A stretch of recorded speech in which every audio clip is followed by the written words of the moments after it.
ari inshuti yanyu noneho tukajyayo muri ubwo bushuti noneho nanjye nza kwinyurira ruhinga reka bari ko mbyita niyegurira kakana uwo mudamu abereye nyina wabo ariko nawe yari umuntu mukuru nuko nkita kana so igihe kimwe rero tuza kujya muri gahunda ubu impamvu ndi kushishikariza abantu mu bintu ndi buvugeho byo kwibuka Prudence ni ikintu cy'ingenzi kuko nge nabonye Imana ibinkiza noneho nge narayibutse icyo gihe n'uwo mudamu ndayibuka ndayikoresha noneho bya bindi nakubwiraga bya biyobyabwenge gukora ukamera nk'uwacometswe ngeraho numva kugera ku mwisho ntibikunda biranga neza ndakora biranga ako satani rakavuna umuheto ndakora biranga noneho byanze icyo nakoze nagakuyemo ndagakuramo navuga noneho sasa reka dukore ibintu bifite gahunda kandi bigomba kurangira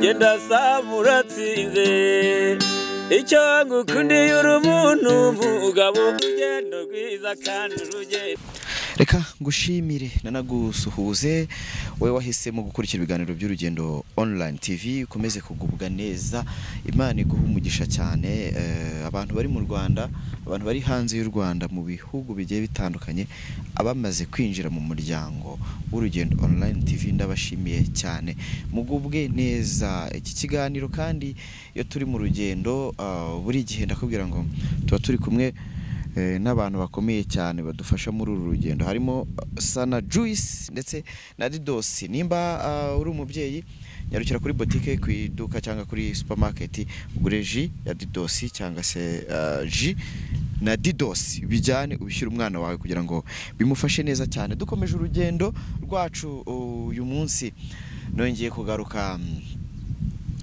ngarutse ku murimo n'ubundi ngarutse ku murimo Yesu ashimwe pastor amena Yesu ahimbazwe cyane umeze neza ndaho ndakomeye nko kubireba ni sawa kabisa urashima Imana imbere n'inyuma n'abandi bantu se nta bandi bantu bake barimo buriya rero agahinda k'inkike ngo kamenywa n'inkike yatoreye agahinda k'inkoko buriya hari igihe umuntu cyane cyane muri twe abanyarwanda hari ikintu namaze kubona tuzi kwihagararaho cyane nubwo waba utameze neza umuntu akakubaze Samu umeze ute meze neza cyane kandi indani muri wowe harimo isoko y'amarira so ibyo rero bimenywa n'umuntu ku giti cye ariko inigeno ndabona dushima Imana cyane cyane mu gihugu cyacu turashima Imana tumeze neza tumeze neza cyane iki nicyo kiganiro cya mbere nkoze nyuma yuko hakuweho kwambara agapfukamunwa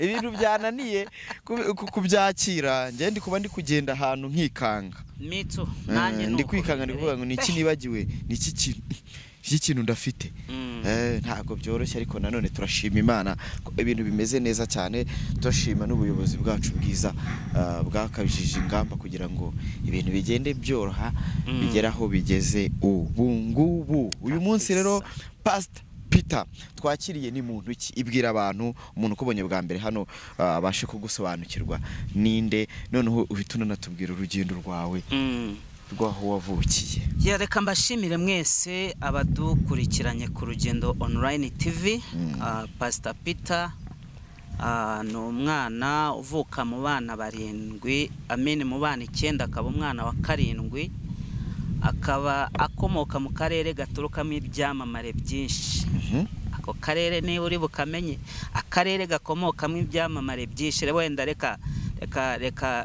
mbaheho sample bari bumenye akarere gakomokamo icyamamare Fabuji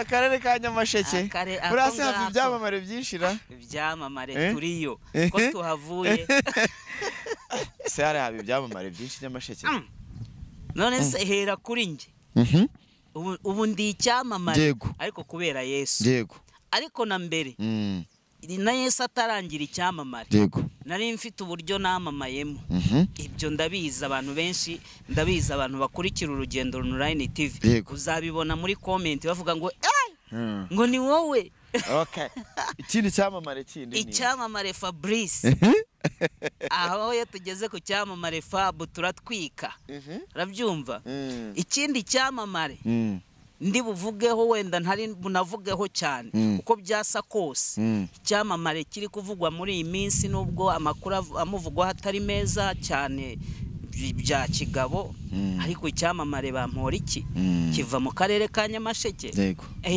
n'ibindi byamamare birahari byinshi nkongere n'abandi se nkongerere n'abandi benshi kugira ubyumve neza shyiraho reka mbanze nguhe umuntu uri mu Tacite Tusi warubizi yego nguhe nundi barahari nyakwigendera Jay Polly bura nawe ahafite imizi kuko niho avuka nguhe n'abandi bagafaranga nguhe n'abandi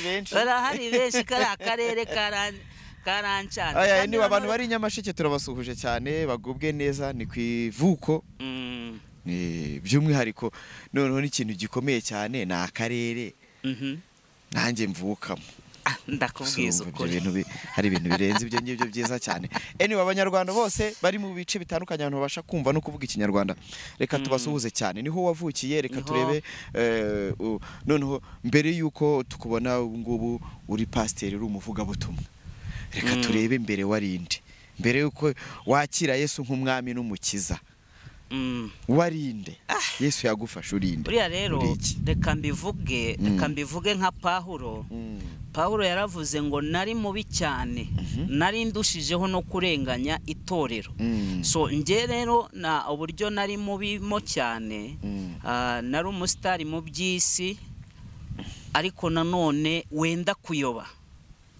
hari ikintu njya nkunda kubwira abantu ngo nituvuga gutwika tujye twirengera n'ingaruka zo gutwika kuko hari igihe utwika ibyo utwika nabyo bigutwika so nakuze rero muri uwo muryango w'abana 9 mvuka ndi umwana wa 7 ariko nyuma yaho nza kwisanga mu buzima butari bukijijwe ukizwa bijubu mu myaka myinshi ishize gusa nabayeho mu buzima nakwita ko butari bwiza nkunze muri iyi minsi kugira inama cyane cyane urubyiruko ubwo buzima rero nabutangiye mu gihe cya high school ubundi gukizwa nakijijwe niga mu wa 5 primaire noneho nza kugera igihe ngeze muri secondaire gukizwa ndabireka ndagwa bya bindi birambuye binasesuye ndanarambarara reka bari ko mbyita kuko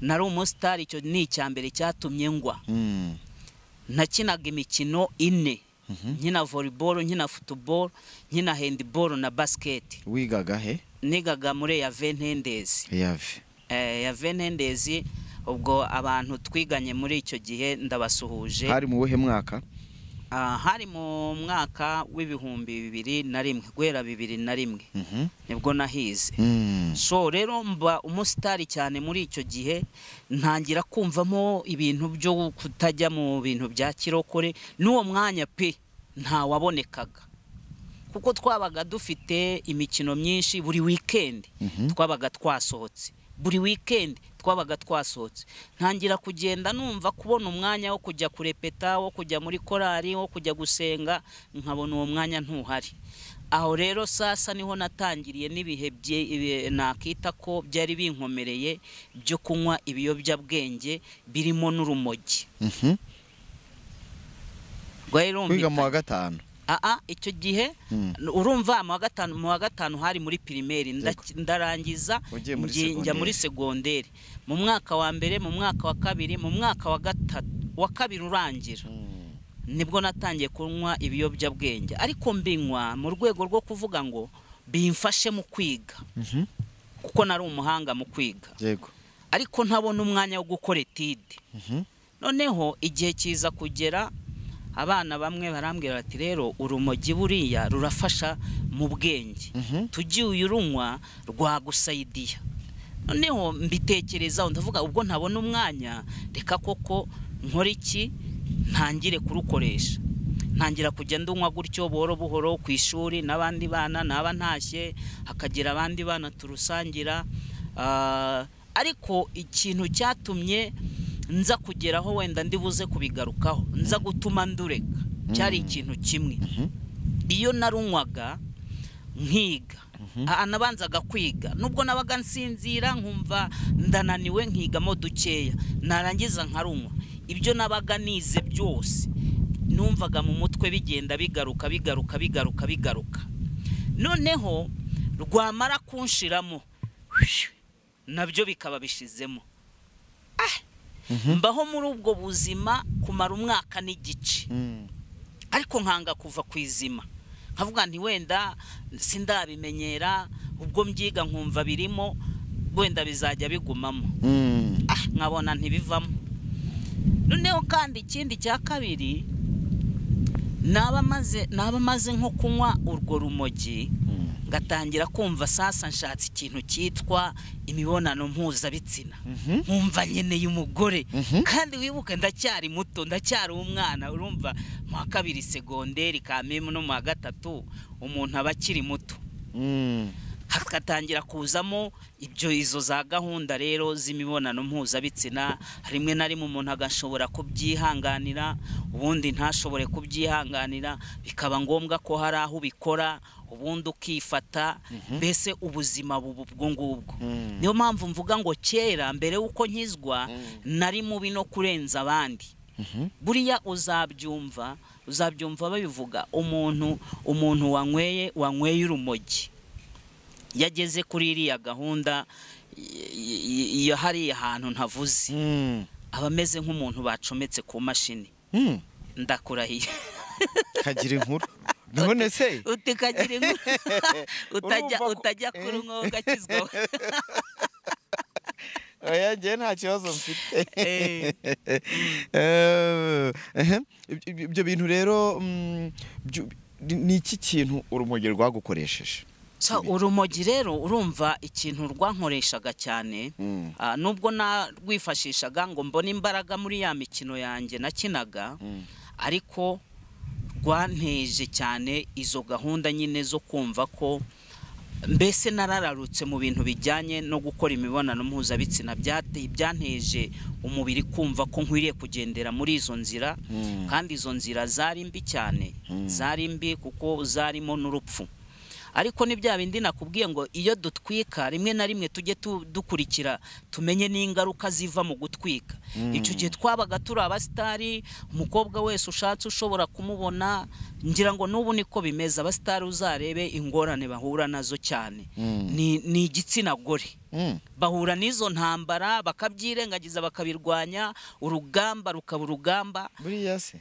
cyane njya mbibona njya mbikurikirana mu makuru hirya no hino usanga abantu b'abasitari intambara zimwe muri zo bahura nazo ni igitsina gore uzabyumve no mu bapasiteri rimwe na rimwe hirya no hino umuntu ashobora gukomera ariko ukazumva ngo yagushijwe n'umugore runaka nigeze numva umuperezida umwe ntari buvuge aravuga ngo ugasanga umujenerali yarwanya urugamba rw'amasasu rw'imbunda ibintu bikomeye ariko yarangiza agahitanwa n'ijipo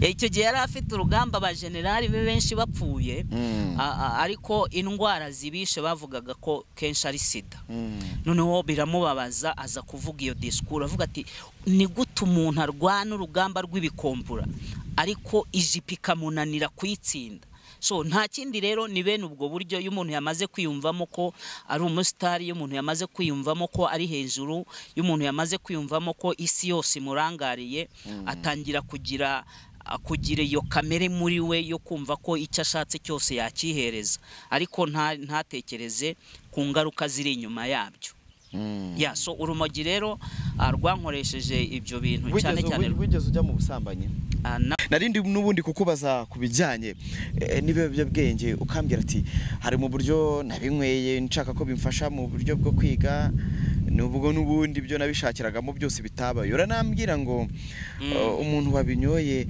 ngo yagiye ku bijyanye n'ubusambanyi aba ameze nk'ucometse byakubayeho wigeze ubinywa ukora gahunda ubona byangije umuntu reka tujye tubivuga tuvuga aho twavuye. Iyo tuvuga aho twavuye rimwe na rimwe bisaba ko tubanza gukomera. Uyu munsi impamvu mbivuga nuko nzi neza ko nakomeye, ariko muri biriya ngenda nashima Imana. By the way, Imana iyiza kudutoranye ikurikije background zacu, igakurikiza amateka y'ibyo twanyuzemo. Nukuri ntago twakabaye duhamagarwa, ariko Imana yo ngira ngo ireba za mbaraga umuntu ashyira mu by'isi bitayihesha icyubahiro, igakora icyo bita transformation, igahindura umuntu ariko ryashyaka yakoreshaga rikamugumamo. Ntekereza ko ari nabyo byabaye mu gihe cya Pawulo. Imana yaramubwiye ngo imbaraga wakoresheje urenganya itorero ni nazo mbaraga uzakoresha umpamya. Ni ukuvuga ngo yahinduye Pawulo ariko imbaraga zirasigara. So rero umbajije kuri icyo kintu sinakubwira ngo sinigeze mbikora, kuko narabikoze ndetse kenshi, ariko Imana inabindindiramo. Ndibuka mu buhamya nshobora gutanga, icyo gihe twari twanyweye, ibana twanyweye kabisa, twanywereye ahantu hitwa Nyabisindu, turanywa. Ubwo wari ukiri Nyamasheke? Icyo gihe nari naravuye Nyamasheke, kuko muri Nyamasheke nahize muri Tronkome, hanyuma Orevo nyiga ndi i Kigali. Icyo gihe rero nari ndi i Kigali, ngeze nko mu mwaka wa 4 aho ngaho, ari naho naje kongera gukirizwa. Wenda sinzi niba turibona kanya, ariko ubuhamya tuzakomeza tubivuge. Twagiye ahantu turanywa, kwa dufite umushuti wacu wari ufite akabari kari no mu rugo, noneho saro ariko kabari, hanyuma niyo nzu akoreramo ayibamo. Noneho akaba yari afite umwana yarabereye nyina wabo, ariko ntago yari umwana kuko yari umuntu wari waratandukanye n'umugabo we, ariko ayo makuru nge ntayo nari mfite. Noneho wumva ukuntu Imana irinda, ari byo nakubwiraga. Noneho uyu mugore yari yaratandukanye n'umugabo, ndetse ngo yaranapfushije abandi 2. Njewe ayo makuru ntayo narinzi. Zo tukabaho turi nk'ishuti. Uwo mugore wari ufite ako kabari yari afite mu kigare nagenderagamo, yari afitemo umugabo wari inshuti yanjye. Noneho tukajyayo muri ubwo bushuti. Noneho nanjye nza kwinyurira ruhinga, reka bari ko mbyita, niyegurira kakana uwo mudamu abereye nyina wabo, ariko nawe yari umuntu mukuru nuko nkita kana. So igihe kimwe rero tuza kujya muri gahunda. Ubu impamvu ndi kushishikariza abantu mu bintu ndi buvugeho byo kwibuka Prudence, ni ikintu cy'ingenzi kuko nge nabonye Imana ibinkiza. Noneho nge narayibutse icyo gihe n'uwo mudamu, ndayibuka ndayikoresha.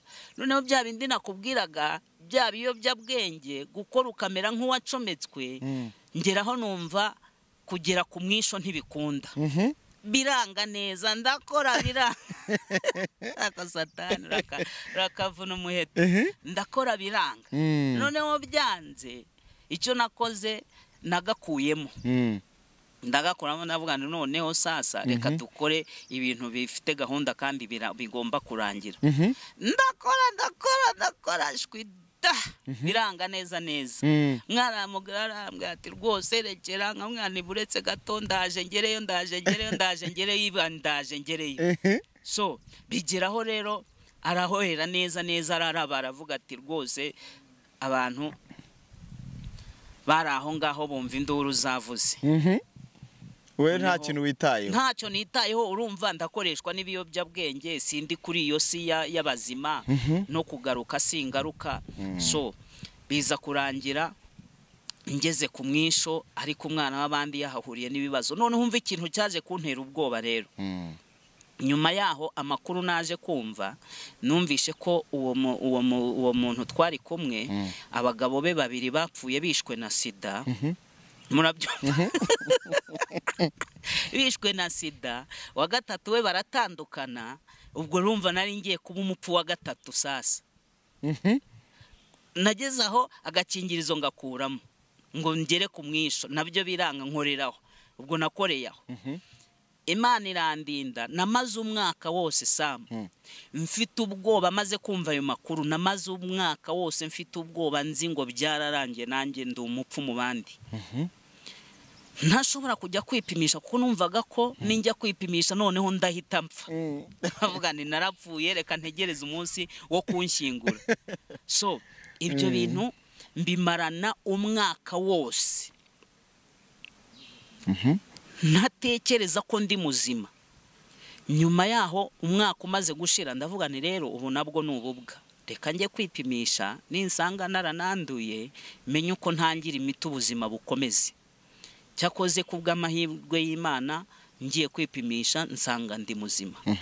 Kuva ubwo aho niho natangira kongera gufata imyanzuro ivuga ngo Imana niba yarandinze kuba ndi umupfu, nkwiriye kongera gusubira mu gakiza. Ntangira kubitekereza naho Imana yamfatiye. Ubwo bwoba nabumaranye umwaka wose utarongeye kubikora se? Ntago nongeye sinkubeshye, kuko nari mfite ubwoba ndi kuvuga nti narapfuye byarandangiranye. Icyakoze urumogi rwo nararunywagamo gakeya, kuko muri uwo mwaka ni naho narwo naruretse burundu. Ubwo nari ngeze mu wa 4 njya mu mwaka wa 5 segonderi. So mbonye Imana indindi aho ngaho mbwira Imana nti rero Mana, ubwo wandinze nanjye ngiye kongera ntuzi. So ariko nyuma yaho gutuza kwa nyako nari ngeze mu wa 5 nza kurwara. Abantu bazarebe kuri channel yanjye ubuhamya nabushyizeyo. Channel yitwa You and I channel. Wandika ugashyiramo space. Turaza kubashyirira link munsi kugira babashe kubashyiriraho. So nari ngeze mu wa 5 ndarwara umwaka wose. Hanyuma maze kurwara ijwi rikajya rimbwira ngo ariko se ko Imana yakugiriye neza ukiri mu byaha, ukijijwe ntago yarushaho kugukorera ibirenze ibyo. Ijwi rihora riza riranderanja rimbamo numva ko nkwiriye gufata uwo mwanzuro wo gukizwa. Nongera nsubira mu gakiza gutyo. Kuva icyo gihe hari muri 2007 mfatiraho na bugingo n'ubu. Uko niko Imana yongeye kungarura mu murimo wayo cyangwa se mu gakiza. Ariko urumva ko byari bigoye mu kuguhamagara rero. Umuhamagaro Imana iguhamagaye, umuntu wese Imana imuhamagaye ibifite ikimutumye gukora. Mu kuguhamagara Imana yaguhamagaye mwivuga butumwa, mu buhanuzi, mu gusengera abarwayi, nk'umukristo usanzwe mu kuririmba gute?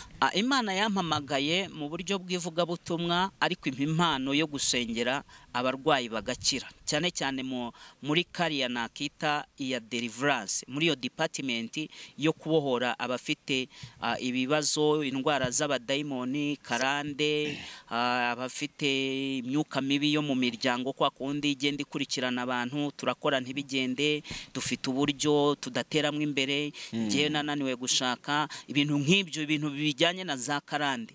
Imana yampayemo iyo mpano. Ndibuka mbere yuko nimikirwa kuba pasiteri, nigeze ndota inzozi, ndota ndi mfite igiterane cy'abantu benshi cyane bava Nyarutarama bagera Nyabisindu. Noneho kubera ubwinshi bw'abantu, Imana ikanterura ikancisha mu kirere, hari mu nzozi.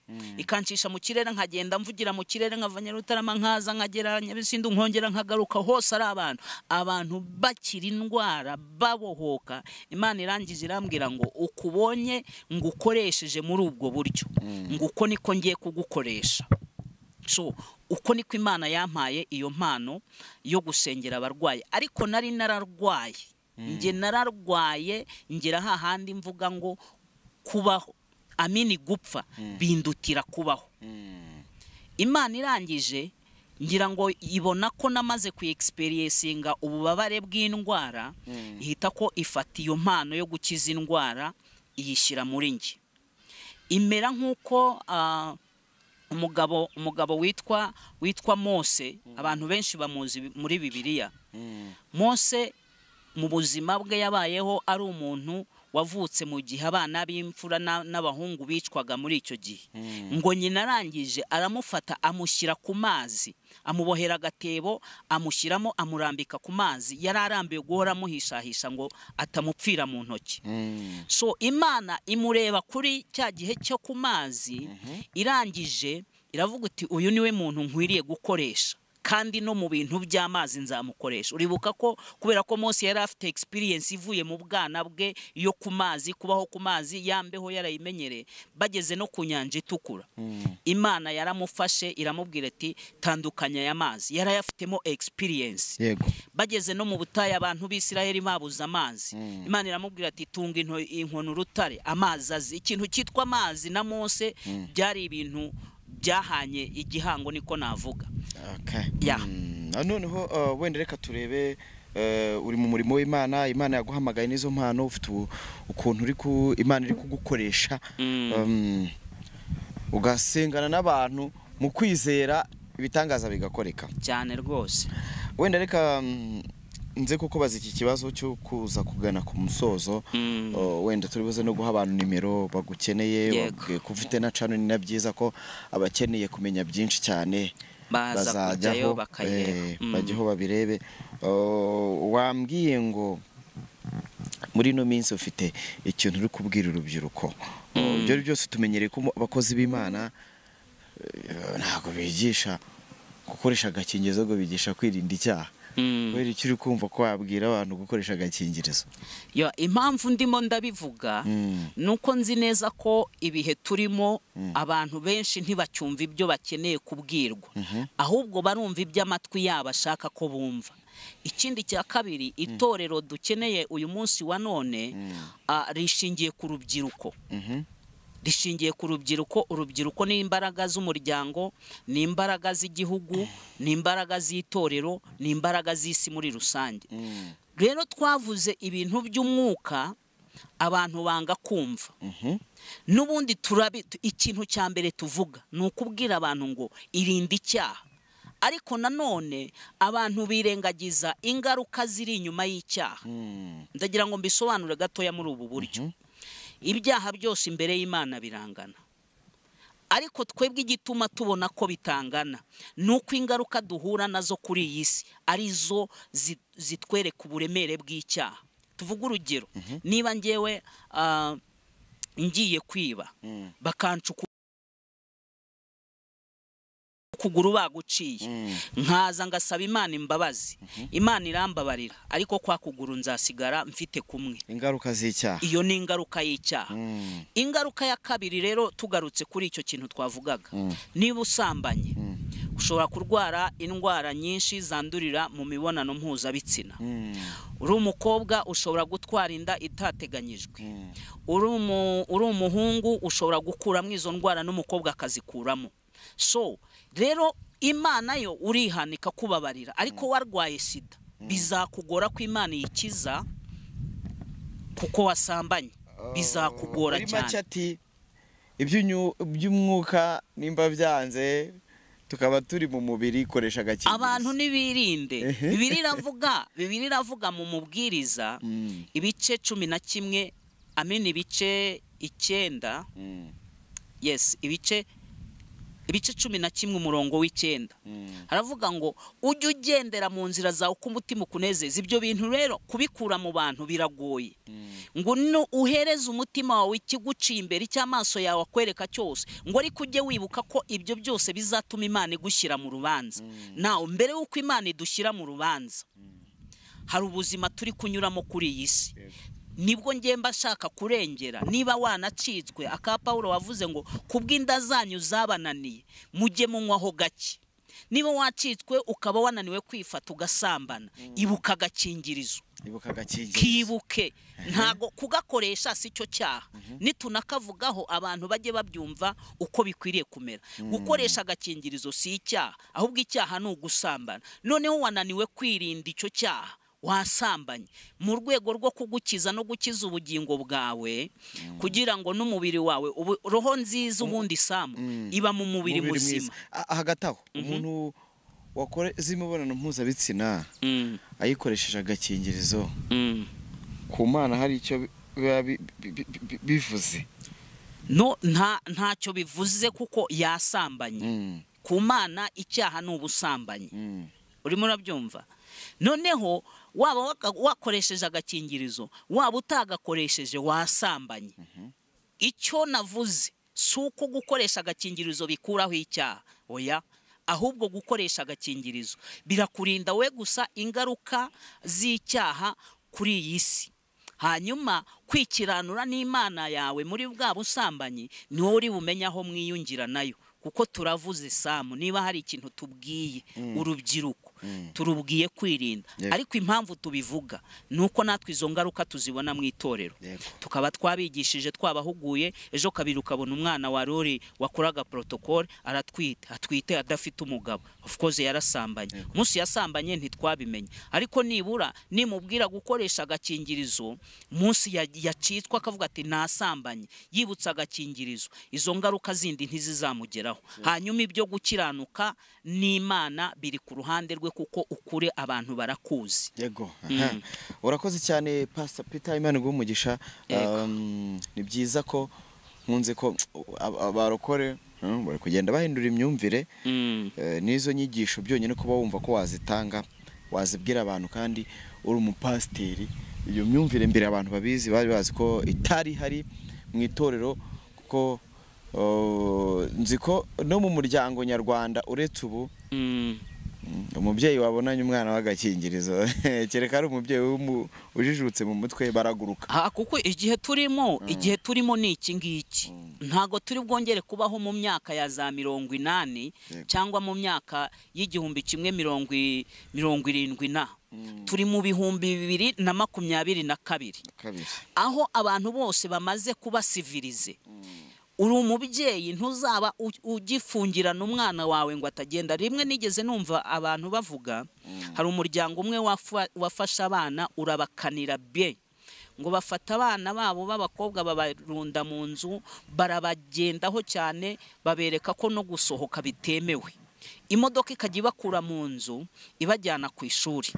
Noneho abana babonye ko ubuzima bubakomereye batagifite ubwinyagamburiro, igihe ababyeyi ngo badahari, umwana w'umukobwa agahamagara boyfriend we, urumva basize babakingiranye mu gipangu, ngo yarangiza agakura matera mu nzu akayirambika hano, boyfriend akurira igipangu akagwa kuri ya matera, bagakora ibyo bakoze barangiza bakagenda. Urimo urabyumva?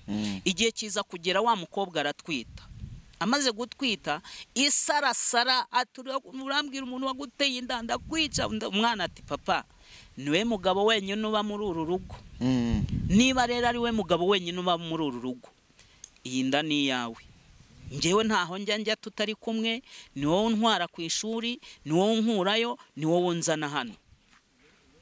Umugabo biramushobera, arabireba aravuga ati mbabarira umbwiza ukuri, ndumva ntangiye gutsindwa, mbwiza ukuri byagenze bite. Umwana mubwira uko byagenze kose. Umugabo arangije arumirwa, aravuga ati kuva uyu munsi mbahaye rugari. So icyo isomo nakuyemo rero njyewe nkanjye nuko iki gihe tugezemo nicyo kubwiza abantu kuri kose kurambuye. n'Imana iravuga ngo dore mbashyize ikibi n'ikiza imbere, ngo hitamo neza ubone kubaho. Umuntu uramubwira akamenya icyo gukora, hanyuma akamenya ngo niba yirinze ikizavamo niki, niba atirinze ikizavamo niki. Ibyo byose akabimenya, hanyuma gukizwa bikaba iby'umuntu ku giti cye. Rero ababyeyi bajye bagira abana inama, babahe rugari. Simvuze ngo babahe liberté totale, ariko nibura bagiraho babageza, babereke, bababwire bati iki ni mugikora bizagenda gutya, iki ni mugikora bizagenda gutya. Amahitamo nayanyu, mufite ubwenge, nimugende muhitemo neza. Harakoze cyane Pastor Peter, Imana igumugisha cyane ku nyigisho cyangwa se n'impanuro nziza utanze mu buhamya bwawe. Uvuga ati hari aho navuye kandi hari icyo nishimira, ndicyo ubu ngubu hari ibyo Imana yanyujijemo kugira ngo ingire uwo ndiwe uyu munsi. Kandi nizere ko ku bantu badukurikiye bakoyemo byinshi cyane, bumvisha uburyo Imana kunyuza mu bintu, ariko nanone gushakamo undi muntu ukomeye. Dusoza, nimero yawe ya telefone niye kugira ngo abantu badukurikiye baze abashaka ko musengana, abifuza ko wabagira inama bari muri ibihe nk'ibyo ibiyobyabwenge ibiki banyuze nko mu byo wanyuzemo. Nimero yawe ni iyihe telefone? Nimero yanjye ndabizi ko Urugendo Online TV rukurikirwa n'abantu benshi hirya no hino ku isi, ntiriwe mentioninga imigabane cyangwa ibihugu. Ubwo urashyiraho akamenyetso ko guteranya 250 78 630 42 45. iyo nimero iba kuri WhatsApp. Ushobora kumpamagara aho uri nkaza nkagusengera, ndetse waba udashoboye tugasengana online. Ariko ndagira ngo mbwira abantu ko kenshi amasengesho ya online arakora, ariko ameze nka kwa kundi umuntu ajya kwa muganga arembye cyane, babona badashoboye kumuvuriraho bakamuha transfer, ariko bakamuha imiti yibanze imugeza kwa muganga. So mpamagara aho uri magusange, cyangwa se unsanga hondi, hanyuma Imana ikugirire neza. Iyo niyo nimero yanjye, muraza kuba muyibona no kuri screen zanyu, ndetse muzayisanga no muri cya kiganiro cyanjye kuri channel yanjye ibiriho, abantu muzayibone, hanyuma dukorane uwo murimo w'Imana, kandi ndabizi ko Imana izabagirira neza. Nsoza mubwiriza Abakorinto ba 2 ibice 6 umurongo waho wa mbere haravuga ngo ubwo dukorana nayo turabinginga ngo mudahererwa ubuntu bw'Imana gupfa ubusa, ngo kuko ku munsi wo kumvirwamo narakumviye no kuwo gutabarwa naragutabaye, ngo dore none nicyo gihe. Nanjye ndagira ngo nkubwira ngo nicyo gihe. Iyo nimero yifate, hanyuma uzampamagare, Imana izakugirira neza. Amahoro y'Imana bane namwe.